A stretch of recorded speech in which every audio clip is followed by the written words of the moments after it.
지금 유다는 큰 어려움 속에 빠져 있습니다. 아수르가 유다를 침략해 왔습니다. 이 어려움은 유다에 대한 하나님의 징계이기도 하지만 하나님께서 유다 백성들에게 돌아오라고 말씀하시는 그 하나님의 신호이기도 합니다.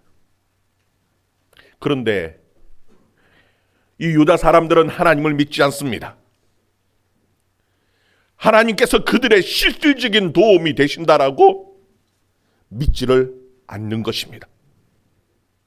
그리고 그들은 하나님의 간섭을 싫어합니다. 그래서 그들은 지금 애굽의 도움을 구하기 위하여 내려가고 있는 거예요. 우리 1절 말씀 같이 한번 읽어봅시다. 1절 말씀 다시 읽습니다. 시작. 도움을 구하러 애굽으로 내려가는 자들은 화 있을진저 그들은 말을 의지하며 병거의 많음과 마병의 심히 강함을 의지하고 이스라엘의 거룩하신 이를 항모하지 아니하며 여호와를 구하지 아니하나니. 아멘.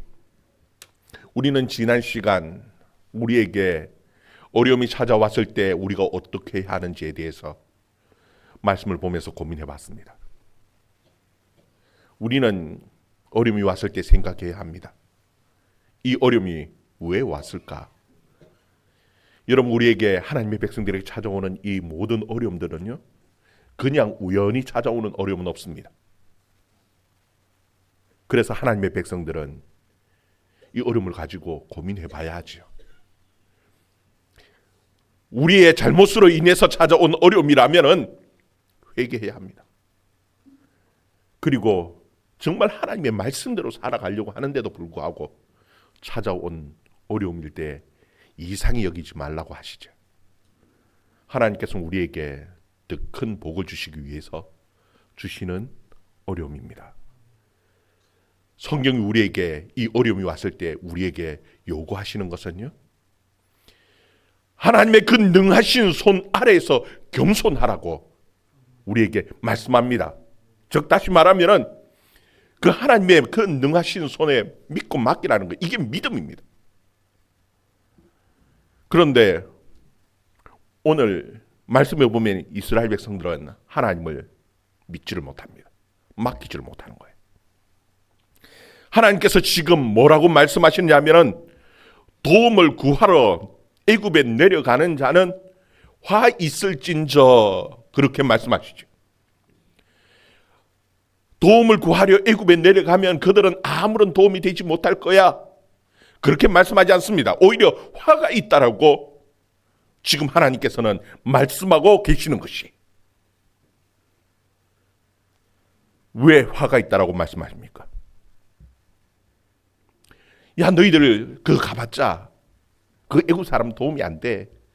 아무 쓸데없는 짓이야. 그렇게 하나님 말씀하지 않고 오히려 지금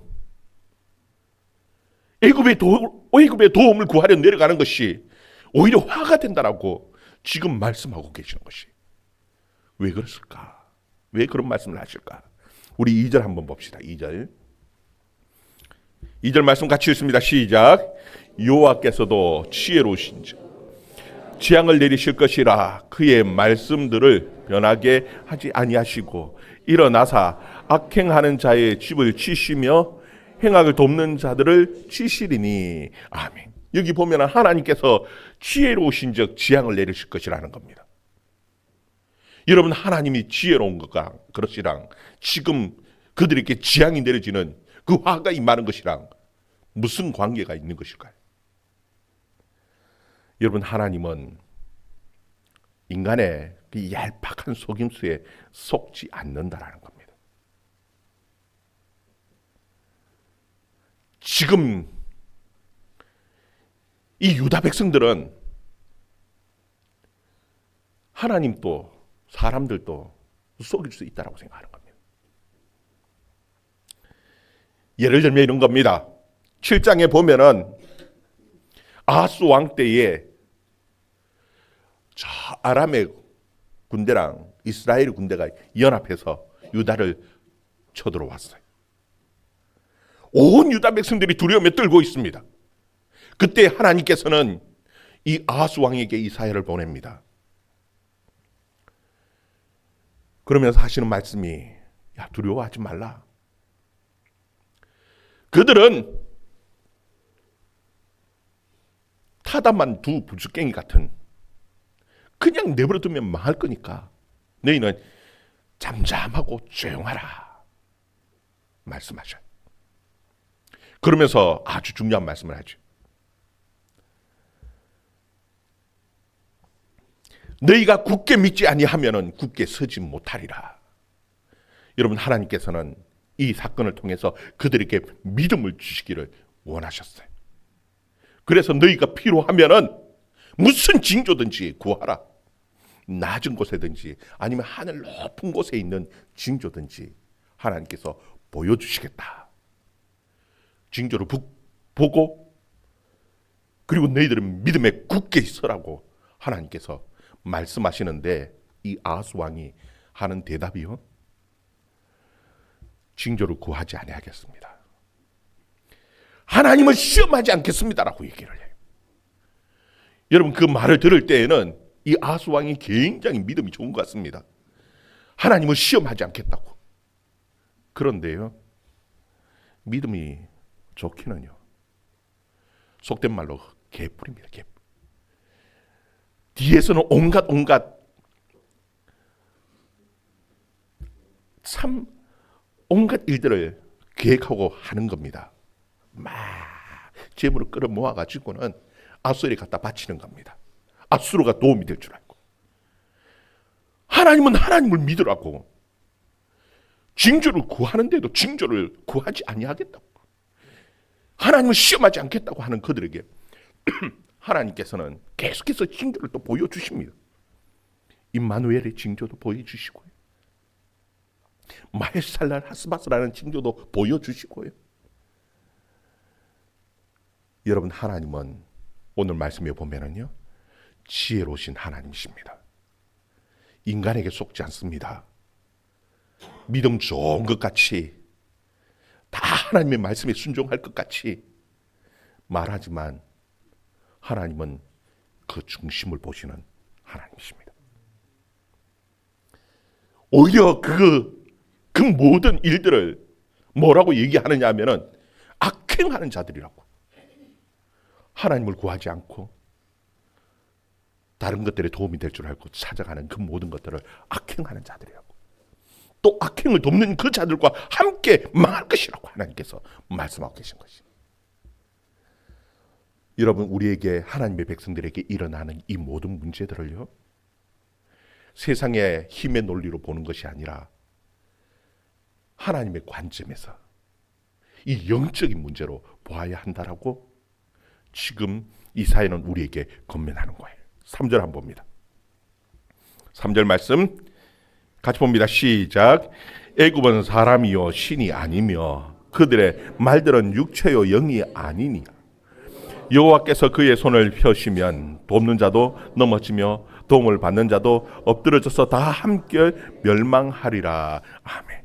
여기 보면은 애굽은 사람들이고 그들의 말들은 육체고 영이 아니라고 말씀합니다. 지금 영이 아니라고, 신이 아니라고 이 말씀을 하는 그 의도가 무엇입니까? 지금 이 문제는 육체의 문제가 아니라는 겁니다. 누가 힘이 더 강하냐 약하냐 이 문제가 아니고 영적인 문제이기 때문에 영적인 시각으로 봐야 한다라고 지금 이사야는 우리에게 말씀해 주고 있는 겁니다. 여러분, 하나님의 백성들에게 일어나는 이 모든 어려운 문제들은요, 영적인 눈으로 봐야 합니다.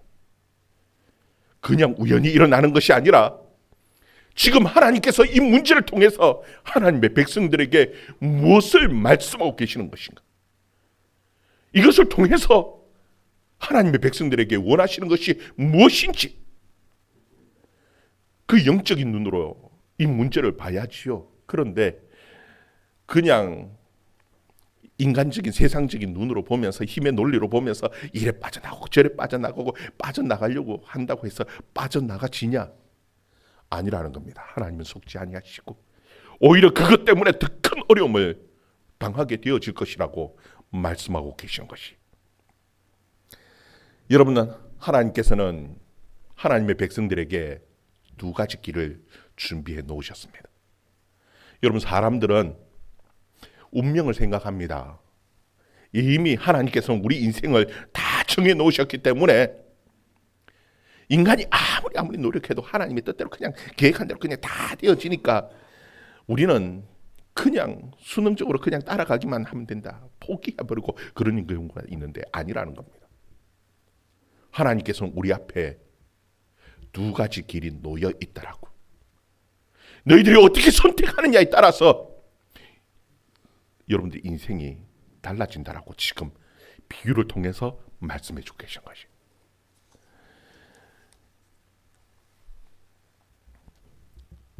우리 4절 말씀, 5절 말씀 같이 읽습니다. 시작. 여호와께서 이같이 내게 이르시되 큰 사자나 젊은 사자가 자기의 먹이를 움키고 어르렁거릴 때에 그것을 치려고 여러 목자들을 불러왔다 할지라도 그들의 떠들므로 말미암아 굴복하지 아니할 것이라. 이와 같이 나 만군의 여호와가 강림하여 시온산과 그 언덕에서 싸울 것이라. 새가 날개치며 그 새끼를 보호한 같이 나 만군의 여호와가 예루살렘을 보호할 것이라. 그것을 호위하며 건지며 넘어 구원하리라 하셨느니라. 아멘. 지금 하나님께서는 두 가지 비유를 들어서 얘기를 합니다. 하나는 사자의 비유입니다. 큰 사자 혹은 젊은 사자가 먹이를 움켜 잡았습니다. 힘들게 사냥을 해서 움켜 잡았어요, 먹이를. 그런데 주위에 목자들을 여러 목자들을 불러가지고 막 소리치고 막 그 사자를 쫓아내려고 한다고 해서 사자가 눈인들 꼼짝합니까? 그 먹이를 절대 놓치지 않습니다. 오히려 주위에 쫓아내겠다고 막 몰려든 목자들이 오히려 화를 당하게 되어질 것이라고. 그래서 거기 보면은 나 만군의 여호와가 강림하여 시온산과 그 언덕에서 싸울 것이다, 그렇게 말씀하죠. 또 하나는요, 어미새의 비유를 들어서 말씀합니다. 새가 날개를 치며 그 새끼를 보호한 같이 나 만군의 여호와가 예루살렘을 보호할 것이다 말씀하죠. 여러분, 새끼 보호하는 어미새를 보면은요, 이게 힘 있는 새냐 아니면 힘이 없느냐 상관없습니다. 어미새들은 새끼 새를 보호하기 위해서 필사적입니다. 필사적. 뱀이나 어떤 짐승들이요, 새 둥지에 올라가서 그것을 새끼를 해하려고 할 때는요, 어미새는 소리 지르고 날개를 치면서 끝까지 새끼를 보호하려고 싸웁니다. 난리를 치면서 싸워서 보호해내는 겁니다. 지금 하나님께서는 왜 이 두 가지 비유를 말씀하고 계시느냐 하면은요, 너희가 회개하지 않고 너희가 하나님 앞에 돌아오지 아니하고 끝까지 고집을 부리면은 먹이를 움켜잡은 사자처럼 하나님께서 그들의 재앙을 내리고 멸하시겠다라는 겁니다. 도움을 구해보겠다고 주위에 애굽을 부르고 아수르를 부르고 다 불러보라는 겁니다. 하나님께서 그걸 포기하시냐? 하나님께서는 결국은 그들을 해하시겠다라고, 지금 시온산과 그 언덕에서 싸우시겠다라고 하나님께서 말씀하고 계시는 것이. 그리고 또 하나의 비유를 주시죠. 여러분, 그들이 돌아와서 하나님 앞에 회개할 때에 하나님께서는 먹이를 움켜잡은 사자가 아니라 하나님은 무엇으로 바꾸신다고요? 어미새로, 그 새끼를 보호하는 어미새로 하나님께서는 그 백성들을, 그 유다 백성들을 필사적으로 그들을 보호하시겠다라고 지금 말씀하고 계시는 것이, 그 6절 말씀에 그것을 표현해 주고 있는 거예요. 6절 같이 있습니다. 시작.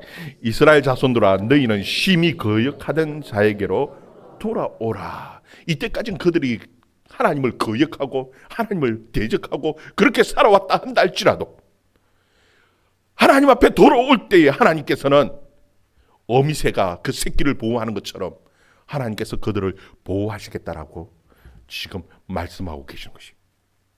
여러분, 이스라엘 백성들 앞에 모든 것이 망하도록 운명이 결정되어진 것이 아니라는 겁니다. 그들이 하나님 앞에 돌아올 때에는 하나님께서 모든 상황들을 바꾸셔서 어미새가 그 새끼를 보호하듯이 그 예루살렘을 품으시고 보호하시는 그 하나님이시라고. 그 모든 것을 다 뛰어넘어서라도 구원하시겠다라고 지금 말씀하고 계시며 돌아오라라고 지금 말씀하고 계시는 것이. 여러분, 우리에게도 마찬가지입니다. 우리에게 어려움이 있습니까? 하나님께서는 우리에게 돌아오라. 여러분, 그런데 어떻게 하는 것이 돌아가는 겁니까? 돌아오라고 말씀하시는데 그 돌아가는 것에 대해서 잘 모르는 경우들이 너무너무 많아요. 이사야와 비슷한 시기에 활동했던 선지자 가운데 아모스라는 선지자가 있습니다. 우리 한번 찾아봅시다. 아모스 4장 4절 말씀 1278페이지. 아모스 4장 4절부터 6절 말씀까지 우리 같이 읽습니다. 시작. 너희는 베델에 가서 범죄하며 길갈에 가서 죄를 더하며 아침마다 너희 희생을 3일마다 너희 11조를 드리며 누룩 넣은 것을 불살라 수언제로 드리며 낙헌 제를 소리내어 선포하려무나 이스라엘 자손들아, 이것이 너희가 기뻐하는 바니라. 주 여호와의 말씀이니라.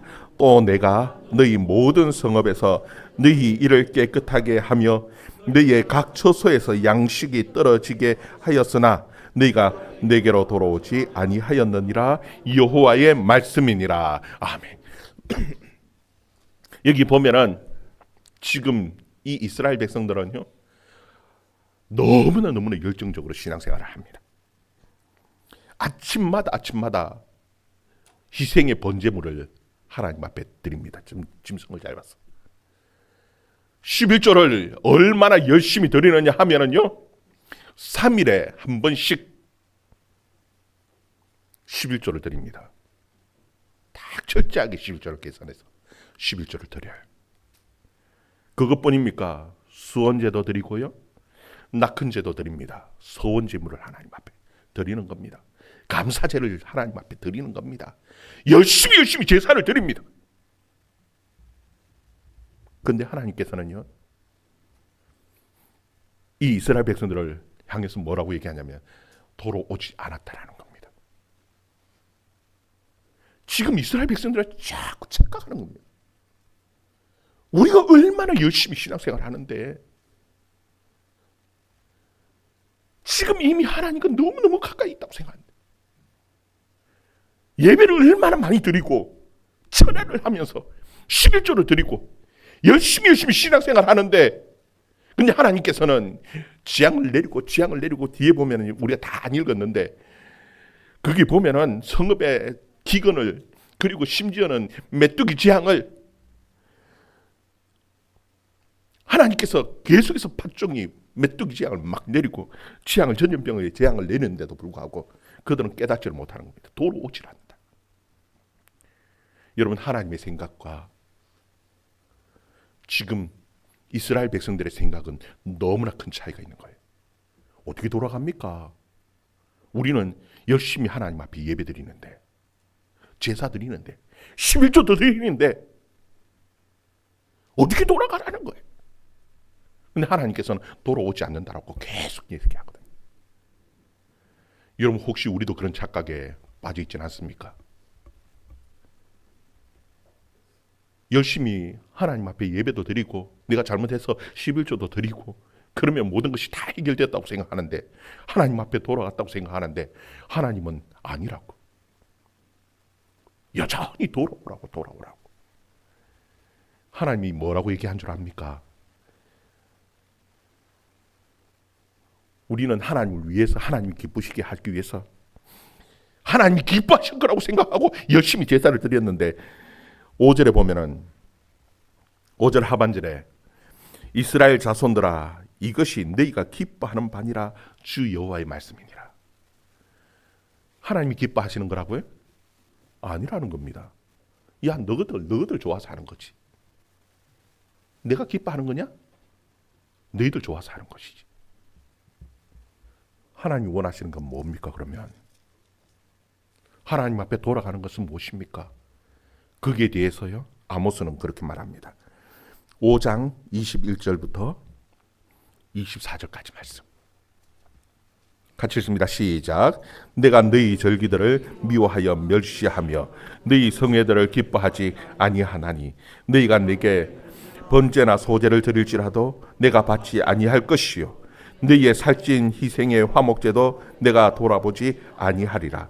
내가 노래 소리를 내 앞에서 거칠지어다 내 비파 소리도 내가 듣지 아니하리라. 오직 정의를 물같이 공의를 마르지 않는 강같이 흐르게 할지어다. 아멘. 하나님께서는 그들이 열심히 화목제물도 드리고 번제도 드리고 심지어는요 막 소리를 높여서 온갖 악기를 동원해서 막 찬양하고 노래를 부릅니다. 기뻐서 뛰면서 노래를 부르는데 하나님이 야 듣기 싫다. 이제 좀 조용하고 그치라. 여러분 그들은 그것이 하나님 앞에 돌아가는 건 줄 알고 열심히 했습니다. 싫다라는 겁니다. 여러분 진짜 하나님이 제사를 싫어하고 찬양을 싫어할까요? 아닙니다. 중요한 것이 빠졌다는 겁니다. 이거 빠진 제사는 아무 하나님 앞에서 의미 없다는 것. 그것이 무엇이냐? 오직 뭐를요? 정의를 물같이 공의를 마르지 않는 강같이 흐르게 할지어다. 여러분 우리의 삶에 정의가 없으면요, 여러분 우리의 삶 가운데 정말 하나님이 원하시는 그 공의가 없다라면은 우리가 아무리 많은 재물을 가지고 하나님 앞에 제사를 드린다 할지라도 우리가 아무리 기뻐서 찬양한다고 소리 높여서 찬양한다 할지라도 하나님은 원하지 않는다라는 겁니다. 계속해서 하나님께서 우리에게 말씀할 겁니다. 야 돌아와라. 우리가 돌아왔지 않습니까? 아니야 아직 아니야. 돌아와라. 여러분 하나님이 원하시는요 이 정의는 대단한 것이 아닙니다. 소자에게 하는 겁니다. 가난하고 약한 자, 힘없는 자들에게 내가 할 수 있는 위로의 말 한마디, 정말 냉수 한 그릇, 사랑의 마음으로 정말 돌아보고 위로하고 그들을 감싸주는 이 사랑의 마음이 없다라면은, 이 정의와 공의가 없다라면은 하나님께서는 네가 많은 재물을 가져와 봐라. 내가 그거 좋아하겠냐? 여러분 정말 하나님 앞에 돌아갈 수 있는 저와 여러분 되기를 주의 이름으로 축원합니다. 여러분의 삶이 정말 사랑의 삶, 여러분의 삶이 정말 공의의 삶이 되어줄 수 있기를 주의 이름으로 축원합니다. 주의 약하고 힘든 자들 돌아보고 그들을 위로하고 격려하면서 정말 우리의 공동체가 정의가 물같이 그 공의가 하수같이 흘러넘치는 그런 공동체를 만들어가는 저와 여러분의 삶이 되어줄 수 있기를 주의 이름으로 축원합니다. 우리 가운데 그와 같은 정말 우리가 삶이 하나님 앞에 돌아가는 삶이 되어질 때에 하나님께서는 그 모든 환경들을 바꾸시겠다라고 우리에게 말씀하고 계시는 것이, 우리 다시 돌아와서 이사야 31장 8절 9절 말씀,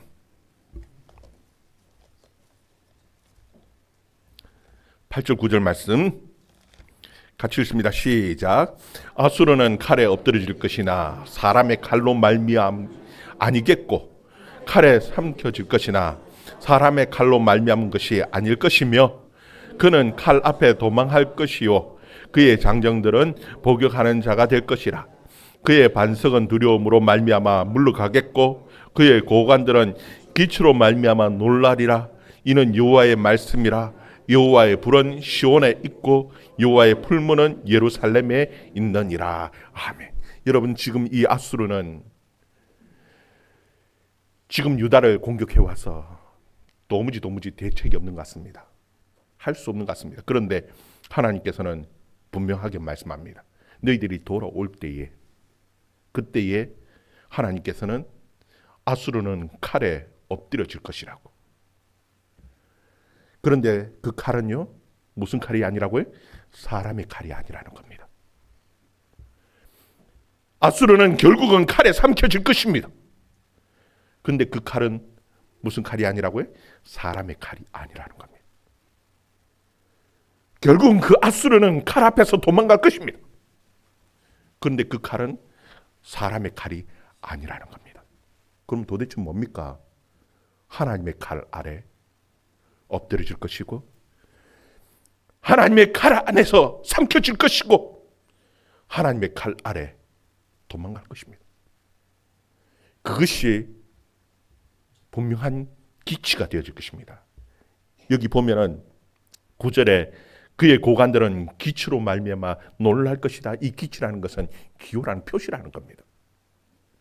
여러분, 하나님께서는 확실하게 분명하게 이것을 눈으로 보이도록 이루어 놓으셨습니다. 그 기호를 보여주셨어요. 여러분, 아수르의 군대가 예루살렘을 포위했을 때 하룻밤 사이에 18만 5천 명이 몰살당했습니다. 사람의 칼에 죽었습니까? 아닙니다. 칼에 죽었는데 누구의 칼이에요? 하나님의 칼에. 사람의 칼에 삼켜진 것이 아닙니다. 누구의 칼이에요? 하나님의 칼에. 하나님께서는 이것이 분명한 하나님의 역사의 기호라고 우리에게 분명하게 말씀해 주고 있습니다. 여러분, 우리는 하나님이 눈에 보이지 않으니까 자꾸 착각합니다. 하나님께서는 우리의 실질적인 도움이 되지 않을 것이라고. 그래서 자꾸 눈에 보이는 뭔가 이게 실질적인 도움을 줄 수 있을 것인 그 사람들을 찾고 그것을 구하러 찾아다니지만요, 하나님 우리에게 분명하게 말씀합니다. 하나님의 백성들에게 일어나는 그 일을 통해서 하나님께서 하시고자 하시는 일이 있다고. 하나님 앞에 돌아오라고. 여러분, 진짜 도움은 우리 하나님에게 있다는 사실을 여러분 기억하면서 하나님 앞에 돌아오는데 우리의 삶이 정말 하나님이 원하시는 그 삶으로 바뀌어지는 삶이 돌아갈 수 있는 그런 하나님의 백성들이 되어줄 수 있기를 주의 이름으로 축원합니다. 기도하겠습니다.